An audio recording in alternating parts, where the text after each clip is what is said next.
Pepe. Halo para kaum berbahan, gimana kabarnya? Semoga kalian tetap kece dan banyak duit ya. Masih bersama dengan si People Good in the World in the Hot City Metro. Yang unik, nyentrik, tapi kurang piknik.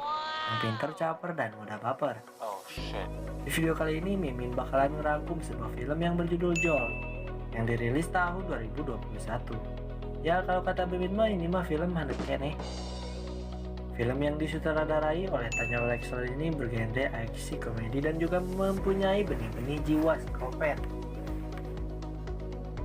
Wanita cantik yang memiliki jiwa psikopatnya diperankan oleh Katie Beckinsale. Menceritakan seorang wanita cantik psikopat yang akan membalas dendam atas kematian gebetannya yang baru ia kenal. Daripada dengerin bacotan Mimin yang garing, langsung saja kita mulai. Jangan lupa pasangkan handsfree, nyalakan wifi, dan jagalah si Ukti jangan sampai pindah ke lain hati. Selamat menonton.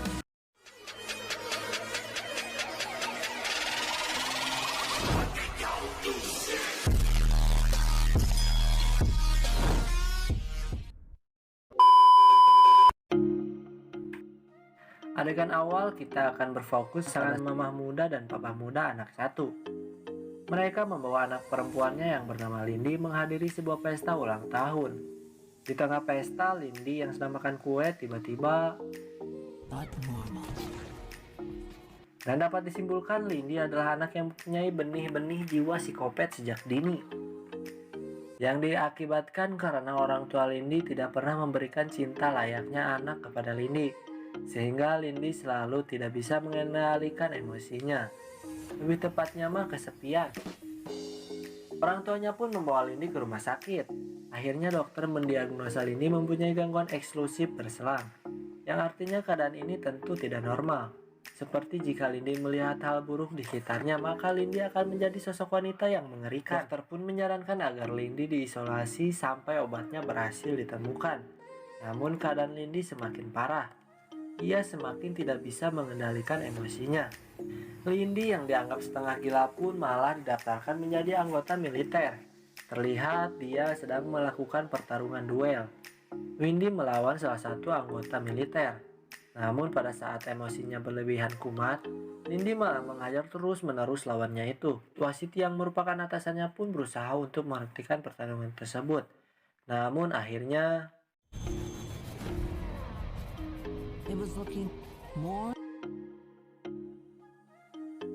hingga muncullah teknologi berupa rompi yang diciptakan khusus untuk penyakit Lindy. Dan film pun dimulai.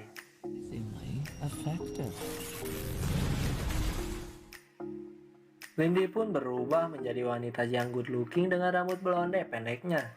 Diceritakan Lindy akan ketemuan dengan seorang laki-laki di sebuah kafe yang mana itu adalah gebetannya. Namun di tengah perjalanan Lindy melihat hal buruk yang tidak bisa mengendalikan emosi. Terlihat bapak-bapak yang sedang kulutus terhadap seorang pelayan wanita. Dan akhirnya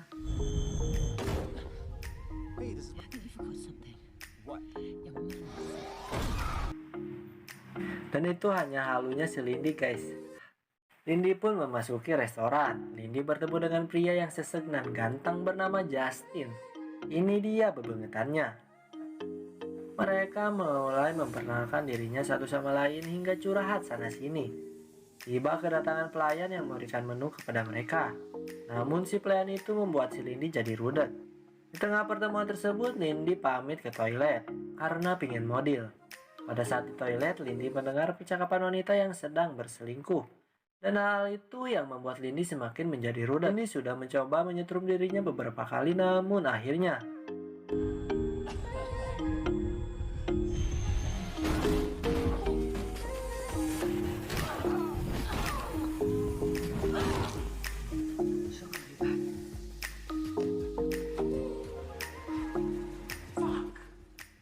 itu bukan halunya si Lindy guys. Lindy pun akhirnya pulang meninggalkan Justin sendirian. Dan esok harinya kabar Lindy menghajar cewek di restoran pun langsung viral. Terlihat Lindy mendatangi pria botak yang bernama Dr. Muncin. Ini dia bebengetannya. Ternyata dia adalah psikiater yang menangani Lindy selama ini. Dan dia juga yang membuat teknologi setrum untuk meredam amarah Lindy. Lindy pun berkonsultasi bahwa teknologi buatannya rusak dan meminta dilem biru, alias dilempar beli yang baru. Hingga akhirnya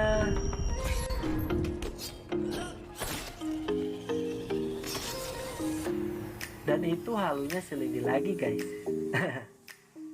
Namun sang dokter malah menyarankan Lindy untuk nyobain cawu Ambon milik gebetannya yang tiada lain dan tidak bukan menjurus kepada kegiatan bercocok tanam. Lindy pun menyanggahnya dan pergi meninggalkan si dokter botak.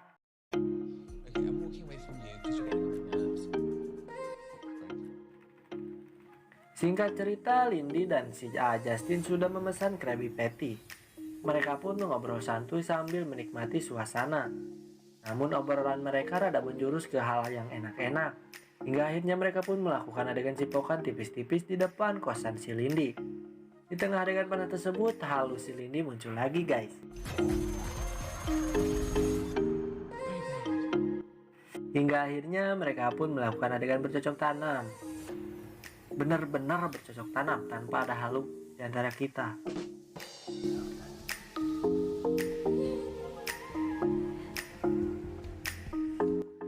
Di sore hari terlihat mereka sudah bercocok tanam hingga 3 ronde. Dan si Justin sedang menyiapkan sarapan untuk si Lindy. Justin pun memberikan sebuah hadiah yang ternyata itu adalah sebuah kamera. Sontak membuat si Lindy semakin baper level 4. Dan Lindy pun memberikan adegan cipokan tipis-tipis lagi. Setelah itu Justin pun pergi untuk menemui Barry rekan kerjanya. Dan berniat mengajak si Lindy untuk datang ke kosannya. I'll cook a motherfucking piece of halibut.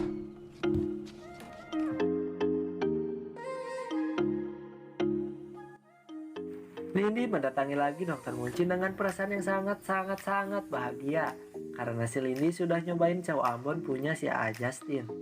Yang berarti benar ucapan si Dokter Muncin. Lindy yang kegirangan itu pun merasa ia sudah sembuh dan ingin merayakan kebahagiaannya dengan meminum amer bersama Dokter Muncin. Walaupun menolaknya berdalih karena ini masih siang, kalau mau mah nanti atuh udah isa. Singkat cerita di malam hari terlihat Lindy sedang berada di kamarnya yang mencoba untuk menghubungi si Justin. Namun yang menjawab adalah Detektif Vickers, seorang detektif bagian pembunuhan, yang berarti dapat disimpulkan bahwa si Justin sudah modar dibunuh. Namun belum diketahui siapa pelakunya. Lindy pun pergi ke kantor polisi dan bertemu dengan Detektif Vickers. Yang di sampingnya ada partnernya yang bernama Detektif Nevin. Di sana Lindy sedikit diinterogasi tentang hubungannya dengan si Justin. Detektif Vickers yang mencoba menenangkan Lindy malah memegang tangannya, yang dianggap oleh Lindy itu adalah sebuah modus buaya darat. Di sini halunya si Lindy muncul lagi guys.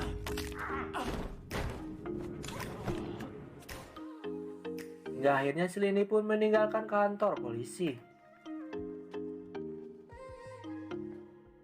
Lindy yang tidak mempercayai polisi, ia pun berniat turun tangan langsung untuk mengetahui siapa pembunuh si Justin. Lindy akhirnya mencuri barang bukti yang ada di kantor polisi. Setelah itu Lindy melihat KTP-nya si Justin. Dan akhirnya si Lindy pun mencoba mendatangi kosan si Justin. Namun pada saat di kosan, Lindy mendapatkan telepon dari Detektif Vickers menyuruh Lindy untuk mengembalikan barang buktinya. Namun tiba-tiba Lindy pun kabur meninggalkan kosan menggunakan mobil gahar milik si Justin.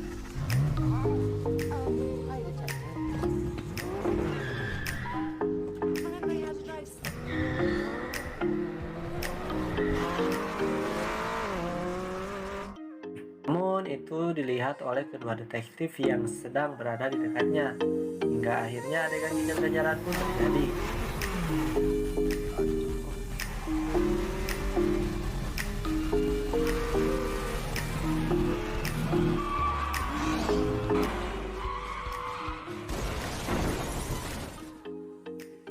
Dan Lindy pun berhasil lolos dari pengejaran itu. Terlihat Lindy yang sedang mendatangi sebuah konter dan mendatangi pelayannya yang lagi main PS, bermaksud untuk membukakan password HP si Justin. Si pelayannya pun membawanya ke tukang servisnya yang ternyata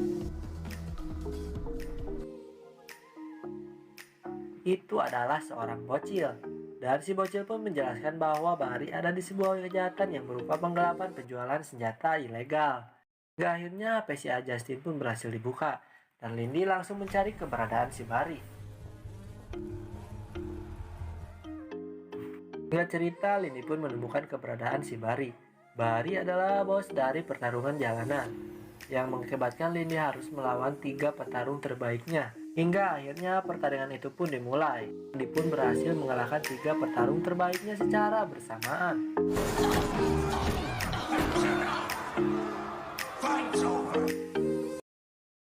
Sampai akhirnya si Lindy bisa mengobrol dengan si Barry.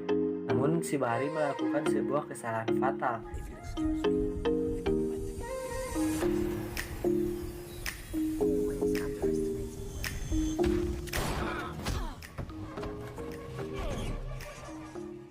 Hingga akhirnya Lindy mengikat si Barry di mobil, dan akhirnya si Barry pun memberitahu siapa yang membunuh si Justin. Ternyata yang membunuh si Justin adalah si Gareth Faisal, yang merupakan bos besar dari si Barry ini. Gareth Faisal. Yeah, he's my boss.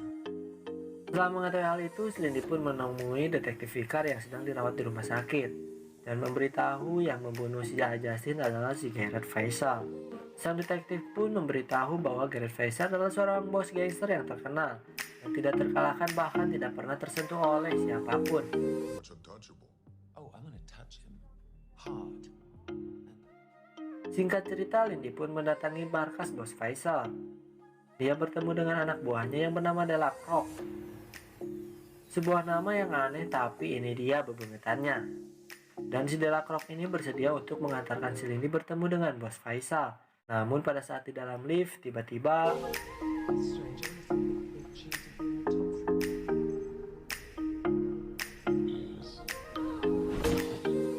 terlihat si Lindy tersadar dari teparnya yang disentil oleh si Delacroix. Dengan keadaan diikat di sebuah kursi dan rompinya sudah dilepaskan oleh si Delacroix. Lindy pun mulai membongkar tentang penjualan senjata ilegal yang dilakukan oleh bos Faisal dan antek-anteknya. Bahkan hal itu buat si Delacroix rada gemper dan langsung membebaskan si Lindy. Lihat si Delacroix sedang laporan kepada bos Faisal karena ada wanita aneh yang mencarinya dan membicarakan soal kematian si Justin. Hingga akhirnya bos Faisal menyuruh si Delacroix untuk membereskannya.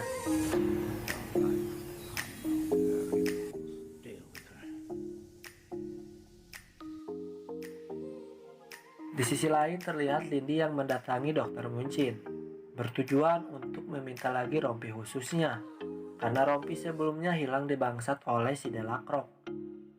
Awalnya Dr. Muncin tidak mau memberikannya, namun karena si Lindy mengolok si dokter dengan mengatakan, "Dokter botak ganteng, dokter botak soleh, dokter botak idaman para ukti."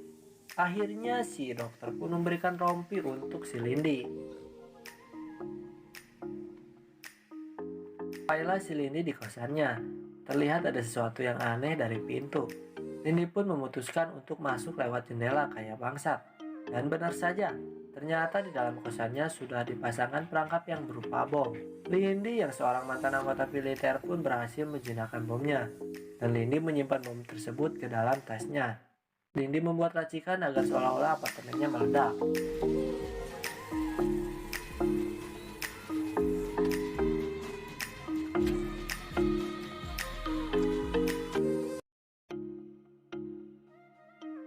Singkat cerita, Lindy pun menemui detektif Vicar yang sedang berada di dekat apartemennya.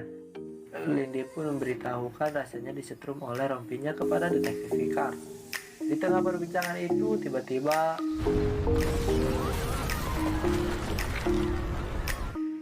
dan Lindy pun pergi meninggalkan detektif Vicar. Hingga tiba di malam hari, terlihat detektif Vicar yang sedang berada di TKP meledaknya kosan si Lindy.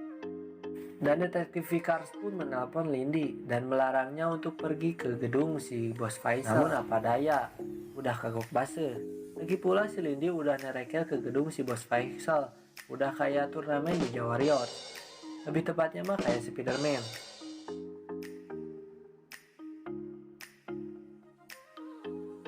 Saat Lindy sudah sampai di atas, terlihat si Delacroix sudah menunggunya dan menodongkan pistol kepada si Lindy. Si Delacroix pun membawa si Lindy ke hadapan si bos Faisal yang sedang maem, dan mereka pun sedikit ngebacot satu sama lain. Namun tiba-tiba Okay, but can we do it? Lihat si Lindy yang tersadar dari teparnya, Lindy di posisi yang sama yang pernah dia alami sebelumnya. Ia diikat di kursi dengan keadaan rompinya sudah dilepaskan. Si Delacroix pun yang mempunyai niat culas malah mengambil darah si Lindy secara paksa. Hingga akhirnya si Lindy pun kesakitan dan langsung keluar jiwa psikopatnya. Hingga terjadilah pertarungan yang sangat sengit antara Lindy dan si Delacroix. Dan pertarungan tersebut dimenangkan oleh si Lindy. Lindy pun menuju ruangan si Bos Faisal. Namun di tengah perjalanan ia dihadang oleh antek-antek dari Bos Faisal yang mempunyai badan besar kayak Mang Murad preman pensiun. Dan terjadilah pertarungan di antara mereka. Lindy pun berhasil membantai semua antek-antek Bos Faisal itu. Hingga tibalah Lindy di ruangan Bos Faisal yang ternyata Faisal sudah mati dibunuh. Dan keluarlah si Justin sambil tepuk tangan. Yang berarti si Justin lah yang membunuh si Bos Faisal. Tapi kenapa ya padahal si Justin sudah mati? Dapat disimpulkan si Justin lah dalang dari semua kekacauan ini. Si Justin pun menjelaskan semuanya kepada si Lindy. Ternyata mayat yang dikuburkan itu bukanlah si Justin. Itu adalah seorang gelandangan yang dibayar oleh si Justin. Si Justin sudah berniat membunuh si Bos Faisal. Namun ia ingin keberadaannya tidak bisa dilacak oleh polisi. Jadi si Justin mendekati si Lindy hanya biar polisi fokus kepada si Lindy soal kematian si Justin. Dan itu merupakan rekomendasi dari Dr. Muncin yang ia danai selama ini untuk mengobati si Lindy. Yang berarti Dr. Muncin dan si Justin ini bersekongkol.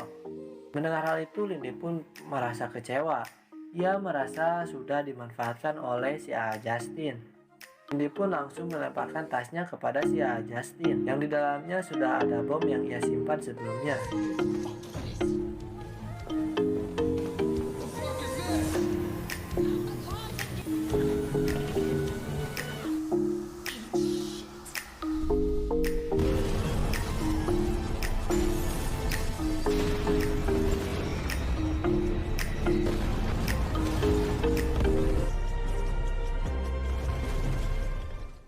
Terlihat si Lindy sudah berada di tempat Dr. Muncin.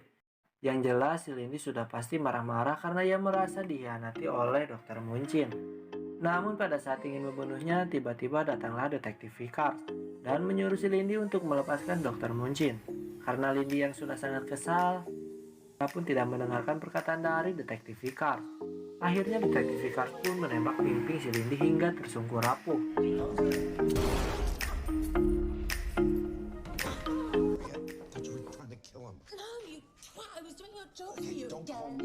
Polisi pun membawa Dr. Muncin atas kasus membuka praktek kedokteran tanpa izin atau ilegal. Terlihat Lindy sedang berada di rumah sakit yang ditemani oleh detektif Vickers dan detektif Nevin. Detektif pun membebaskan Lindy atas tuduhan pembunuhan si Justin. Tanpa disadari terlihat si detektif Vickers mulai baper kepada si Lindy dengan mengajaknya untuk makan malam. Lindy yang mendengar hal itu pun langsung salting.